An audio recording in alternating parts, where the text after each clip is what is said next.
শুভ সন্ধ্যা সবাইকে। আমি আলিমুল করিম। আজকে আমরা ফাংশনস দেখব, অর্থাৎ ফাংশন কী জন্য ইউজ হয়, ফাংশনের ইম্পর্টেন্সটা কী, কীভাবে ফাংশন লিখতে হয়, সো অন, এবং কনসেপ্টস অফ প্রি প্রসেসর দেখব। সো দেরি না করে চট জলদি শুরু করে দেই। সাধারণত সব পপুলার প্রোগ্রামিং ল্যাঙ্গুয়েজে, অলমোস্ট এভরি পপুলার প্রোগ্রামিং ল্যাঙ্গুয়েজে ফাংশন সাপোর্ট করে। সব প্রোগ্রামিং ল্যাঙ্গুয়েজে আসলে বলা চলে, এবং ইভেন অ্যাসেম্বলি পর্যন্ত লোয়ার লেভেল। বাট অ্যাসেম্বলিতে ফাংশনকে সাবরুটিন বলে। সো ফাংশনের ইম্পর্টেন্স অনেক। ফাংশন আসলে কেন ইউজ করা হয় সেটা হচ্ছে যে আপনাকে লেজি করার জন্য। আমরা দৈনন্দিন লাইফে এরকম অনেক কাজ আছে যেগুলো কিনা আমাদের ভালো না লাগা সত্ত্বেও আমাদের প্রতিদিন একবার করতে হয়, বা মাঝে মধ্যে ভালো না লাগা সত্ত্বেও আমাদেরকে ওটা রুটিন অনুযায়ী জিনিসটা করতে হয়। বাট যদি লাইফে এমন করা যেত যে জিনিসটা একবার করে কোনোভাবে কোনো একটা ভার্চুয়াল সিস্টেম করে দেওয়া যেত, যে যদি যখন দরকার ওই বাটনটা চাপ দিলে ওই জিনিসটা আমার পক্ষ থেকে কেউ করে দিত, তাহলে আমার লাইফটা অনেক ইজিয়ার হতো। সেই জিনিসটাই হচ্ছে ফাংশন। আমরা আরেকটু কনসেপচুয়াল লেয়ার দিয়ে ফাংশনটাকে বোঝার চেষ্টা করি। লেটস সে আমার একটা কফি মেকার আছে, এবং কফি মেকারকে আমরা একটা ফাংশন বলতে পারি। আমরা একটা কফি মেকারের ভিতরে পানি, চিনি, কফি বিন, কফি মেড দিয়ে দেই, এবং আলটিমেট রেজাল্ট আমরা কফি পাই। আমরা কিন্তু অ্যাকচুয়ালি জানতে হয় না বা ভিতরে কিছু করতে হয় না যে কফি বানানোর জন্য এই প্রসিজারটা করো। কফি মেকারের ভিতরে ওই প্রসিজারটা আছে যে কিনা সেই জিনিসটা এক্সিকিউট করে আমাকে কফিটা দেয়। ফাংশনের আরেকটা খুব বড় বৈশিষ্ট্য হচ্ছে অ্যাবস্ট্রাকশন। আপনাকে জানতে হবে না যে ভিতরে কি হচ্ছে। অ্যাজ এ ইউজার আমি, বা অ্যাজ আ প্রোগ্রামার, আপনি যদি অন্যের ফাংশন ইউজ করতে চান, আপনি জাস্ট খালি ফাংশনটা কল করবেন এবং সেটা ইউজ করবেন। একটা ফাংশনের মধ্যে যে ইনপুটগুলো দেওয়া হয় তাকে বলে প্যারামিটার, এবং যে আউটপুট পাই সেটা actually return data.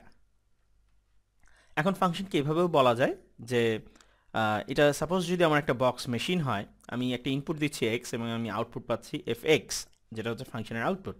Normal mathematical আপনারা যেটা বুঝেন, এটাকে এভাবেও বলা যায় যে কফি বিন সুগার আমি দিচ্ছি, এখানে ভিতরে একটা প্রসিজার হচ্ছে। কী প্রসিজার হচ্ছে আমি জানি না, মেবি এখানে নিউক্লিয়ার রিয়াকশন হচ্ছে, যদিও হয় না, আমরা জানি এটা জিনিসটা খুব সিম্পল। বাট ধরে নেন কফি মেকারের জায়গায় এখানে আরও কমপ্লিকেটেড কিছু হতে পারে, এখানে মেবি অনেক কমপ্লিকেটেড কিছু হচ্ছে, বাট আলটিমেট রেজাল্ট আমরা কফি পাচ্ছি, যেটার প্রতি আমরা ইন্টারেস্টেড। সো ফাংশনের কাজটা অনেকটা এটা। আপনি লিখবেন, লিখে লাইফ ইজি করে দিবেন একবারের জন্য, পরবর্তীতে আপনি জাস্ট জিনিসটা কল করবেন। অর্থাৎ কফি দরকার হলে কফির জন্য জাস্ট কফি মগের ভিতরে প্যারামিটারগুলো পাস করবেন, কফি বিন টিন, তারপর দেন আলটিমেটলি আপনি কফি পাবেন। আপনার মোবাইলগুলো, আপনি যদি এই মোবাইলগুলো দেখে থাকেন, এগুলো অ্যাকচুয়ালি ফাংশনের এক্সাম্পল, বাট কমপ্লেক্স ফাংশনের এক্সাম্পল। মেশিনারি আমরা যদি চিন্তা করি যে এই মোবাইলগুলো কেউ হাতে তৈরি করে না, মেশিনারি থেকেই তৈরি হয়, এবং ডিফারেন্ট ইনপুটের জন্য তারা ডিফারেন্ট আউটপুট দেয়। অর্থাৎ যেই মেশিন নোকিয়া 2700 তৈরি করে, মেবি তার কোনো না কোনো জিনিস থেকে অ্যাকচুয়ালি সে তো ইনপুট নেয়, ইনপুট হিসেবে লেটস সে কিবোর্ড নেয়, নেয়, স্ক্রিন সাইজ নেয়, তারপর হচ্ছে কালার নেয়, দেন হচ্ছে তা সে আমাকে নোকিয়া 2700 ব্ল্যাক এডিশনটা সাবমিট করে। এখন ব্যাপার হচ্ছে আমি যদি ব্ল্যাকের জায়গায় হোয়াইট স্ক্রিন দিই, তাহলে আমি হোয়াইট কালারের ডিসপ্লে পাবো। তো এই যে আমি ইনপুট দিচ্ছি, ইনপুটটা হচ্ছে আমার প্যারামিটার। সো ওই মেশিনে যে ইনপুট দেওয়া হয়, মেশিনে ইনপুটের উপরে বেস করে আমি একটা আউটপুট পাচ্ছি ফোন। সো এগুলো হচ্ছে একটা কমপ্লেক্স ফাংশনের এক্সাম্পল হতে পারে রিয়েল লাইফে। সো এই পর্যন্ত গেল আমাদের ফাংশনের concept.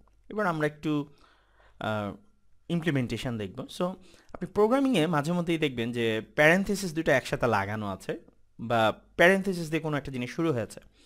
So most popular programming language অথবা সি বেস সিনট্যাক্স, যেগুলার দেখতে সি এর মতো বাট সি আইডেন্টিক্যাল না, তারা সাধারণত এই প্যাটার্নটা ফলো করে যে আপনি যদি প্যারেন্থেসিস একসাথে দেখতে পান, তাহলে বুঝবেন যে ওইটা একটা ফাংশনকে কল হচ্ছে বা একটা ফাংশন ডিফাইন করা হচ্ছে। সো একটা নর্মাল একটা সিম্পল এক্সাম্পল থেকে আসি। লেটস সে আমরা ম্যাথের ফাংশনের কথা জানি। আমার যদি একটা এফএক্স একটা ফাংশন হয়, সেখানে এক্সের যদি আমি একটা ভ্যালু দেই 2টা কী হয়, সব জায়গায় রিপ্লেস হয়ে যায়। লেটস আমি যদি এখন 10 দেই, তা 10টা কী হবে, সব জায়গায় এক্সের জায়গায় রিপ্লেস হয়ে যাবে। ঠিক আমি যদি এখন 2 প্যারামিটার ফাংশনের কথা চিন্তা করি, যেটার মধ্যে এফ এক্স এবং ওয়াই দুইটা প্যারামিটার আছে, এবং এক্সের জায়গায় এক্স রিপ্লেস হবে, ওয়াইয়ের জায়গায় ওয়াই রিপ্লেস হবে, এবং দেন আমি আউটপুট পাচ্ছি value. So that's simple. So যেটাই আমি দেই সেটার এগেনস্টে আমি আউটপুট পাবো। এই ইনপুটগুলোকে বলা হচ্ছে প্যারামিটার, আর আউটপুট হচ্ছে আমার রিটার্ন ডেটা। এখন আমরা একটা সিম্পল এক্সাম্পল দেখব ওই ফাংশনের মতোই, সেটা হচ্ছে যে আমরা একটু জাভাস্ক্রিপ্টে দেখব, কেন ওইটা একদম মানে আমরা যেটা লিখেছি এটার মতোই অনেকটা দেখতে, অনেকটা এটার মতোই। সো আমরা ফাংশনের নাম দিচ্ছি এফ, প্রথমে ফাংশন লিখছি, দেন ফাংশনের নাম লিখছি এফ, দেন এক্স এবং ওয়াই দুইটা ইনপুট টাইপ দিচ্ছি, এগুলোকে বলে parameter X and Y, then curly brace শুরু করছি, দেন জাস্ট একটা রিটার্ন লিখছি এক্স প্লাস ওয়াই, তার মানে দুইটা জিনিসকে অ্যাড করো এবং রিটার্ন করো। তার মানে ফাংশনের কাজটা কি হচ্ছে? এডিশন। তো আমরা কিভাবে ইউজ করতে পারি? আমার যদি একটা ভেরিয়েবল থাকে এক্স, ওই এক্সের ভিতরে আমি কল করতে পারি এফ ফাংশনটাকে, জাস্ট এফ লিখে প্যারেন্থিসিস দিব, যেটা কিনা বললাম একটু আগে যে সি বেস সিনট্যাক্স যেগুলো তারা সেম টাইপের প্যাটার্ন ফলো করে, অর্থাৎ প্যারেন্থিসিস দিয়ে ফাংশনটা কল করা অথবা ডিক্লারেশন শুরু হয়, ডিক্লারেশন এবং কলিং শুরু হয়। এবং 5 এবং 8 আমি যদি বলি, আমি রিটার্নে 8 পাবো, কেননা দুটো যোগ হয়ে আমাকে 8 দেবে। সো এখন এই ফাংশনটাই আমরা অ্যাকচুয়ালি সিতে কোড করে দেখব। আমি এখানে কোড ব্লকসে আছি। সো এখানে আমার ইন্টিজার এক্স অ্যান্ড ওয়াই দুইটা ভেরিয়েবল নেওয়া হয়েছে নাম্বার ডেটা টাইপে, এবং আমি ইনপুটও নিয়ে নিচ্ছি ইউজারের কাছ থেকে। এখন সিতেই একমাত্র যে আপনি যদি কোনো ফাংশন ডিফাইন করতে চান, সি এবং সি প্লাস প্লাস, তা ফাংশনটা অ্যাকচুয়ালি আপনাকে মেইন ফাংশনের আগে লিখতে হবে, অথবা আপনাকে ফাংশনের একটা প্রোটোটাইপ ডিফাইন করতে হবে। সো প্রোটোটাইপ কীভাবে ডিফাইন করো ওটা আমরা শেষে দেখাবো, বাট ফার্স্টে দেখাই আমরা ফাংশন ডিফাইন করা। সো ফাংশনের যেটা হয় যে ফার্স্টে একটা ডেটা টাইপ পোর্শন থাকে, এই ডেটা টাইপ দিয়ে বোঝায় যে সে কি রিটার্ন করবে।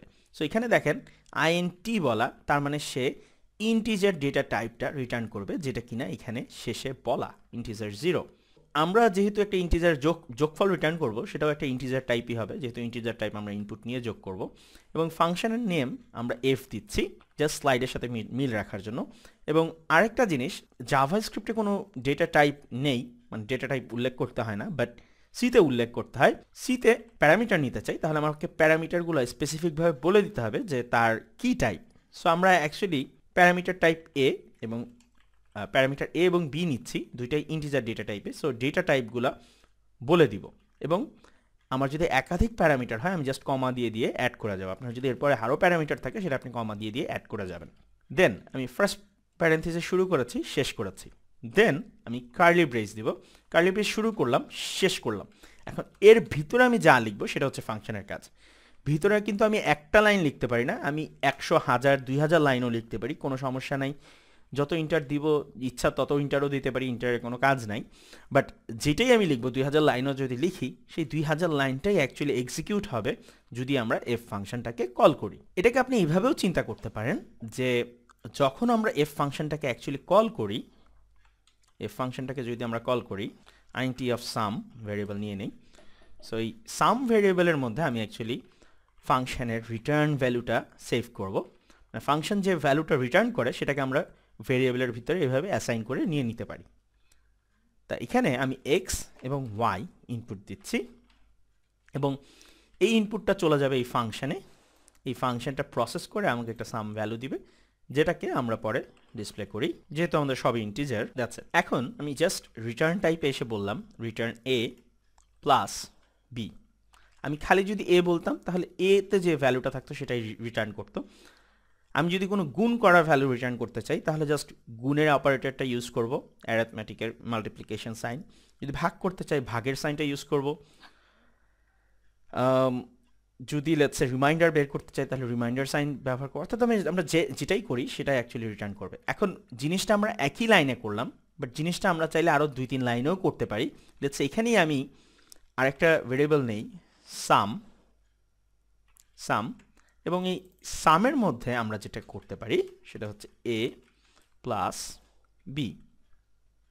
সো এ প্লাস বি এর এই সামের ভ্যালুটা আমরা এখানে রিটার্ন করে দিলাম। যেহেতু আমি আগেই বলেছি আপনি ভিতরে 1000 লাইনও লিখতে পারেন, 2000 লাইনও লিখতে পারেন।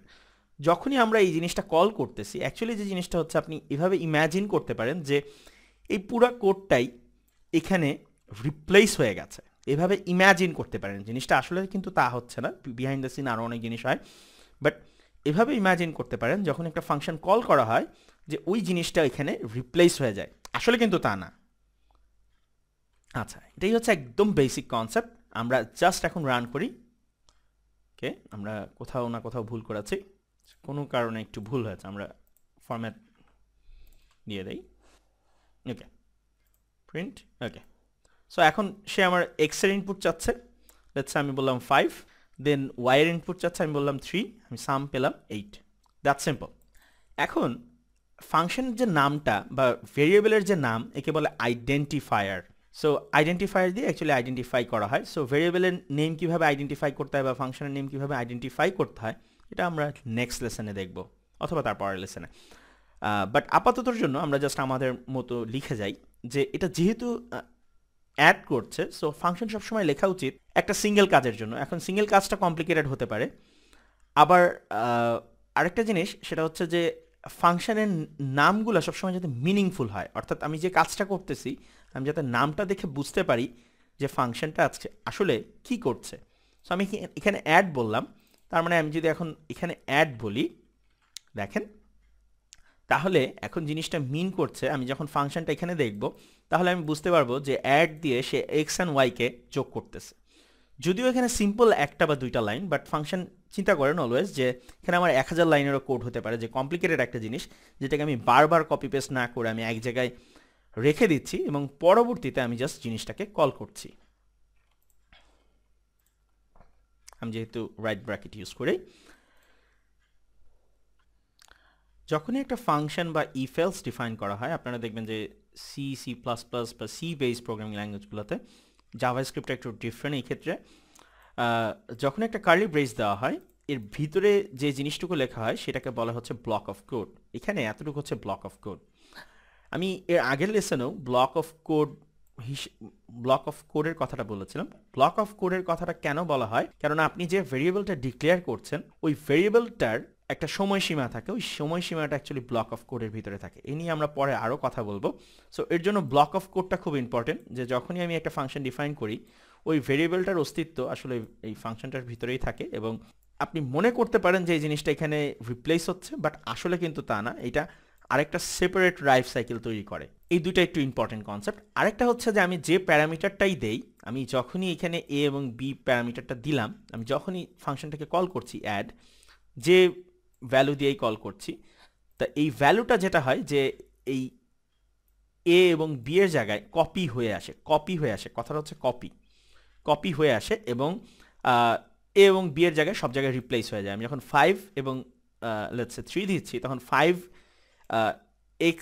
এক্সটা কিন্তু এখানে যাচ্ছে না। যখনই আমরা একটা ভেরিয়েবল তৈরি করি ওই ভেরিয়েবলটা মেমোরিতে ক্রিয়েট হয় র্যামে, তা যখনই আমি এখানে এক্স বলছি এটা কিন্তু ফাংশনের ভিতরে ওই এক্সটা পাঠাচ্ছে না যেটা কিনা আমরা এখানে ক্রিয়েট করেছি। তা ফাংশনে সে যেটা করে সেটা হচ্ছে যে এই যে ভেরিয়েবলটা আছে এটার ভ্যালুর একটা কপি সে একে পাঠায় দেয়, মানে এখানে সে আরেকটা ভেরিয়েবল ক্রিয়েট করে। কনসেপ্টটা কিন্তু একটু ডিফিকাল্ট এবং একবারে বুঝতে না পারাটাই স্বাভাবিক। আপনি আরেকবার ভিডিওটা দেখেন, দরকার হলে প্রয়োজনে 2-3 বার দেখেন, তাহলে জিনিসটা ক্লিয়ার হতে পারে। এবং তারপরেও যদি প্রবলেম থাকে আমাকে নিচে মেসেজ করেন বা কমেন্ট করেন, তাহলে আমরা আরও ডিটেলসে জিনিসটা বুঝাবো। এবং আরেকটা এক্সাম্পল হিসাবে আমি যদি এখানে এতে বলি লেটস সে 100 এবং বিতে বলি 200, এবং এটাকে যদি আমরা এ না বলে এবার এক্স এবং ওয়াই দুটাই সেম রাখি, ফার্স্টে কিন্তু আমরা কনফিউশন না রাখার জন্য এক্স এবং ওয়াই রাখিনি, এবার আমরা এক্স এবং ওয়াই দুটি সেম নাম রাখছি, অর্থাৎ এখানে যে নাম এখানেও সেম নাম রাখছি। এটা বোঝানোর জন্য যে এখানে আপনি যেই নামই দেন এই নামটা অ্যাকচুয়ালি এর সাথে ইন্টারফেয়ার করে না। এক একটা ফাংশনের নাম বা ভেরিয়েবলের প্যারামিটার নাম তার নিজের মধ্যে সেলফ কন্টেইন, সে অন্য আরেকটা ফাংশনের সাথে কোলাইড করে না। এটা যেহেতু আরেকটা ফাংশন, সে এর কোনো ভেরিয়েবলের সাথে কোলাইড করে না, সে তার নিজের অস্তিত্বে থাকে আর কি। এখন এই এক্স এবং ওই এক্স সেম জিনিস না, এখানেও সেম জিনিস, এক্স নামে আবার একটা ভেরিয়েবল তৈরি হচ্ছে মেমোরিতে, বাট এই ফাংশনের এগেনস্টে এক একটা জিনিস এগেনস্টে ক্রিয়েট হয়। এই ফাংশনের জন্য এক্স একটা, এই ফাংশনের জন্য এক্স আরেকটা। সো আমি এখানে এক্স এবং ওয়াই চেঞ্জ করে দিচ্ছি, দেন আমি এক্স এবং ওয়াই যোগ করতেছি, দেন সামটা আবার রিটার্ন করতেছি। সো আমি যে ভ্যালুই পাস করি না কেন আমি অলওয়েজ 300 পাবো। এখন ফাংশনটা আর আগের মতো কাজ করবে না। বাট এবার আমরা আরেকটা জিনিস করব, সেটা হচ্ছে যে আমরা ফাংশনে পাঠানোর আগে এক্স কমা ওয়াই দুটারই ভ্যালু নিব, এক্স কমা ওয়াই দুটারই ভ্যালু প্রিন্ট করব, এবং ফাংশনে পাঠানোর পরেও আমরা x এবং y দুইটারই ভ্যালু চেক করব।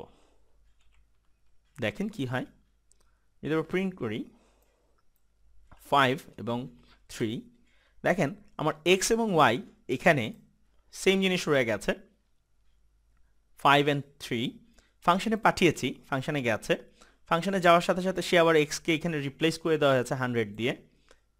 আমি বুঝি না, কপি পেস্ট করার সময় এখানে মনে হয় কোড ব্লকসে আসলে একটু প্রবলেম হয়, মাল্টিপল জায়গায় দেখে একই জিনিস পেস্ট হয়ে যায়। আচ্ছা, আমরা আবার রান করি 5 3। সো দেখেন এখানে যখনই এই জিনিসটা রান করছে, এখানে যদিও আমি x এর ভ্যালু চেঞ্জ করছি, আলটিমেটলি এখানে আমার x এর ভ্যালু চেঞ্জ হচ্ছে না।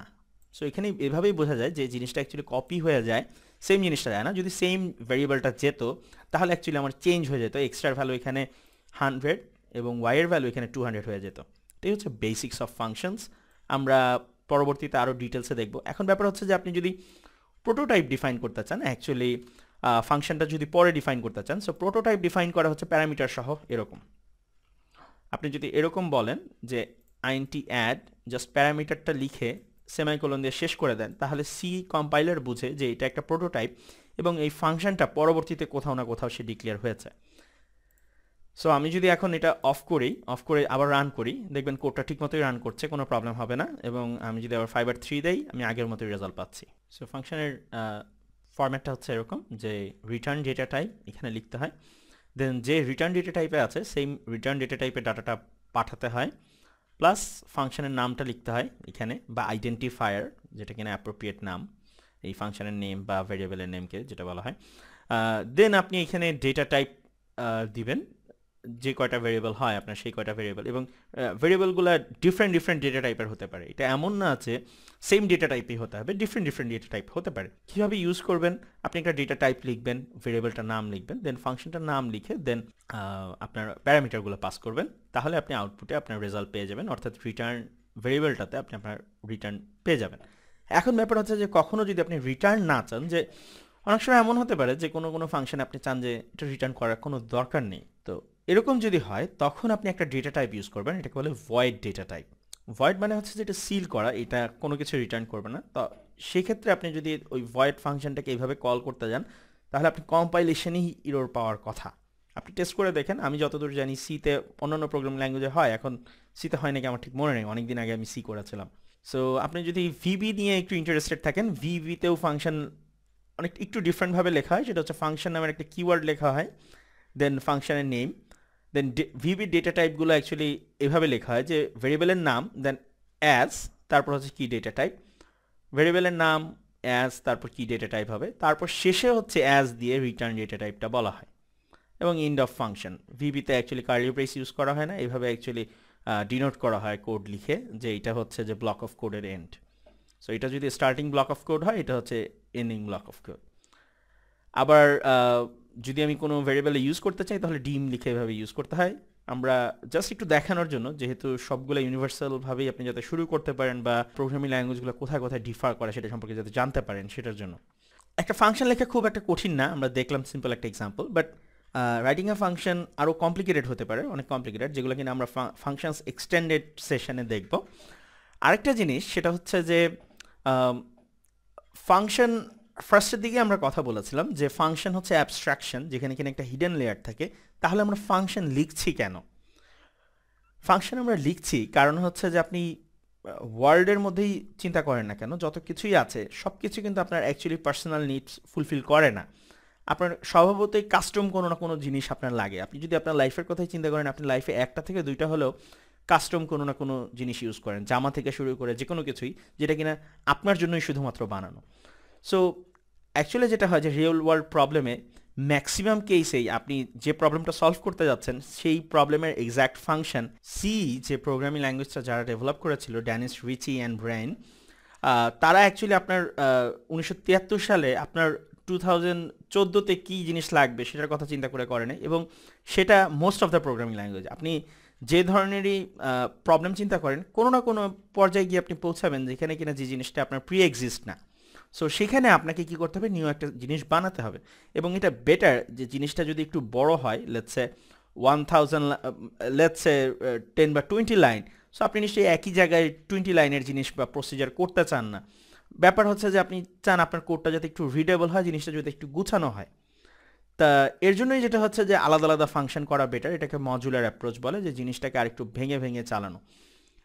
আরেকটা এক্সাম্পল দেওয়া যায় যে আপনি নিশ্চয়ই যেই বাসায় আসে তাকেই পুরা বাসাটা দেখান না, তাই না? আপনি তাকে ছোট ছোট প্লেস দেখান, অর্থাৎ ড্রয়িং রুম দেখান, যার ড্রয়িং রুমের বেশি লিমিটেশন আছে তাকে আপনি সেই জায়গাটা দেখান। এখন ব্যাপার হচ্ছে যে আপনি নিশ্চয়ই সেটাই, যে আপনার কোড দেখতেছে তাকে নিশ্চয়ই আপনি সব কোড একবারে রান করার জন্য দিয়ে দিতে চান না মেইন ফাংশনের ভিতরে। এর জন্য হচ্ছে যে আপনি ছোট ছোট করে ছোট ছোট ফাংশন করে করে আপনার জিনিসগুলো করবেন, তাহলে জিনিসগুলো গোছানো হয় এবং আপনার ঘরের মতো জিনিসটা একটু রেস্ট্রিক্টেড হয়। সো কেন আমরা অ্যাকচুয়ালি ফাংশনটা লিখি, এটা নিয়ে আমরা এতক্ষণ কথা বললাম। সো আমরা একটু এবার প্রি প্রসেসর নিয়ে কথা বলবো। আপনারা ফার্স্টেই দেখাচ্ছিলেন যে ইনক্লুড stdioh অ্যাঙ্গেল ব্র্যাকেটের ভিতরে আমি লিখেছি এবং লিখে আমি কাজ শুরু করে দিয়েছি। এখন এটা আসলে কেন লেখা হয়, আপনি দেখবেন যে আমরা সিতে প্রোগ্রাম করার সময় প্রিন্ট এফ, স্ক্যান এফ এই জিনিসগুলো অনেকবার লিখেছি। এখন আপনি যদি একটু ভালো করে আপনার মাইন্ডকে পিছনের দিকে নিয়ে যান, আপনি দেখবেন যে ওগুলা অ্যাকচুয়ালি প্যারেন্থেসিস দিয়ে আমরা শুরু করে কাজ করেছি। যেহেতু প্যারেন্থেসিস দিয়ে শুরু করেছি, এখন আপনি রিকল করতে পারেন যে সেগুলো আসলে ফাংশন। সো এই ফাংশনগুলো কোত্থেকে আসছে, ফাংশনগুলো কেউ লিখেছে এবং কোথায় লিখেছে সেটা হচ্ছে স্ট্যান্ডার্ড লাইব্রেরির ভিতরে থাকে stdioh ফাইলটার ভিতরে। সো প্রিন্ট এফ, তারপরে স্ক্যান এফ, এই ফাংশনগুলো এর সাথে আরও অনেক ফাংশন এবং আরও অনেক কোড যেগুলো কিনা আপনার সি প্রোগ্রামটা রান করতে লাগে, যেটা কিনা stdioh নামের একটা ফাইলের ভিতরে আছে, যে ফাইলটা আপনি যদি কম্পাইলারের ভিতরে যান সিস্টেমের ভিতরে, সেখানে আপনি দেখতে পাবেন, বা আপনি যদি জাস্ট সিতে সার্চ দেন তাহলেই পাবেন। আমি এখন জাস্ট গিয়ে দেখাতে চাচ্ছি না। ঠিক একইভাবে conio h, mat.h এই ফাইলগুলো আছে। এখন ব্যাপার হচ্ছে যে আপনি চাইলে আরও অনেক কিছু ডিফাইন করতে পারেন। সাধারণত যেটা বলা হয় যে হ্যাশ দিয়ে যে জিনিসগুলো লিখেন, যেগুলো কিনা আমরা পরে দেখব ডিফাইন দিয়ে, সেগুলো হচ্ছে প্রি প্রসেসর বা ম্যাক্রোস। ম্যাক্রোস অ্যাকচুয়ালি ডিফাইন দিয়ে বলা হয়, যেগুলো কিনা আমরা পরে দেখব। এখন ব্যাপার হচ্ছে যে আপনি যদি চান আপনি আপনার নিজেরও ফাংশন তৈরি করতে পারেন, যেগুলো সি এর মধ্যে এক্সিস্ট, এগুলোকে বলে সি এর স্ট্যান্ডার্ড লাইব্রেরি, মানে স্ট্যান্ডার্ড, এগুলো করাই আছে। কিন্তু অপারেটিং সিস্টেম বেজে অ্যাকচুয়ালি জিনিসগুলো একটু ডিফার করে। যেমন conio h মোস্ট প্রবাবলি লিনাক্সে অ্যাভেলেবেল না ডিরেক্টলি, বাট এই জিনিসটাকে আপনি অ্যাভেলেবেল করতে পারেন। আপনার ওই সিস্টেম ডিরেক্টরিতে conio ফাইলটা নেট থেকে সার্চ করে ডাউনলোড করে যদি দিয়ে দেন, তাহলে আপনার প্রোগ্রামটা রান করার সময় সে অটোমেটিক ভালো মতো চলবে। তেমনি আরেকটা জিনিস, সেটা হচ্ছে যে আপনি যদি নিজের ফাংশন ডিফাইন করতে চান, যে আপনার নিজের কিছু একটা লাইব্রেরি থাকবে যেগুলো কিনা আপনার সবসময় কাজে লাগে, তা আপনি আরেকটা সি নামের একটা ফাইল করলেন, যেটা হচ্ছে own functions ডট সি। এটা আপনি এইচ দিতে পারেন, যেটা ইচ্ছা সেটাই দিতে পারেন, কোনো সমস্যা নেই এক্সটেনশন। প্রি প্রসেসরের কাজ হচ্ছে সে প্রি প্রসেস হবে, মানে আগে প্রসেসে আপনার ফাইলটার সাথে অ্যাড হয়ে যাবে। তারপর ওইটার এগেনস্টে আপনি এখন যদি ফাংশন কল করেন, আপনি সুন্দরভাবে কাজ করতে পারবেন। সো এটাই হচ্ছে অ্যাকচুয়ালি প্রি প্রসেসরের কাজ, বা আপনি কীভাবে নিজের প্রি প্রসেসর লাইব্রেরি তৈরি করতে পারেন সেটার একটা এক্সাম্পল। সো এখন আমরা দেখি অ্যাকচুয়ালি সিটা কীভাবে কাজ করে। আমরা অনেকক্ষণ ব্লাইন্ডের মধ্যে ছিলাম এবং অনেক দূর কোড করে এসেছি। প্রথমে আপনি যখন সি একটা কোড লিখলেন, লিখে যখনই একটা কম্পাইল করেন, কম্পাইল কোডটা একটা বাইনারি ফাইলে চলে যায়, যেটাকে কিনা অবজেক্ট কোড বলে বা অবজেক্ট ফাইলও বলা হয়। দেন আপনি যে যেগুলো জিনিস ইনক্লুড করেছেন স্ট্যান্ডার্ড লাইব্রেরি থেকে, তো সেই জিনিসগুলোর একটা বাইনারি ফাইল থাকে। তা লিঙ্কার আসে, দেন হচ্ছে লিঙ্কার হচ্ছে যে আপনার কোডটা এবং যেগুলো স্ট্যান্ডার্ড লাইব্রেরি আপনি কল করেছেন সেটার সাথে একটা মার্চ করে দেন ফাইনালি আপনাকে একটা এক্সিকিউটেবল ফাইল দেয়। সো দেন এই exe ফাইলটাকে রান করলে আপনি আপনার আউটপুটটা পান বা যে কোনো কিছু দেখতে পারেন। আমাদের ভিডিওগুলো যদি আপনাদের ভালো লাগে তাহলে লাইক দিন, শেয়ার করুন, সাবস্ক্রাইব করুন, কারণ এই জিনিসগুলো করতে বেশি সময় লাগে না এবং আপনাদের একটা লাইক অথবা শেয়ারে আমাদের ভিউয়ার বাড়তে পারে, এবং যেটা কিনা আমাদেরকে ইন্সপায়ার করবে আরও বেশি ভিডিও মেক করতে। সো যদি একটু ভালো লাগে একটু শেয়ার করুন, 2 সেকেন্ডও লাগবে না। এবং যদি আপনাদের ভিডিওটা খারাপ লাগে অবশ্যই ডিসলাইক দিন এবং সাথে একটা কমেন্টস দিন যে কেন আপনাদের খারাপ লাগছে, যাতে আমরা ভিডিওগুলোকে আরও ভালো করতে পারি। এবং আমাদের সাথে যদি থাকতে চান তাহলে আমাদের গ্রুপে জয়েন করতে পারেন ফেসবুকে।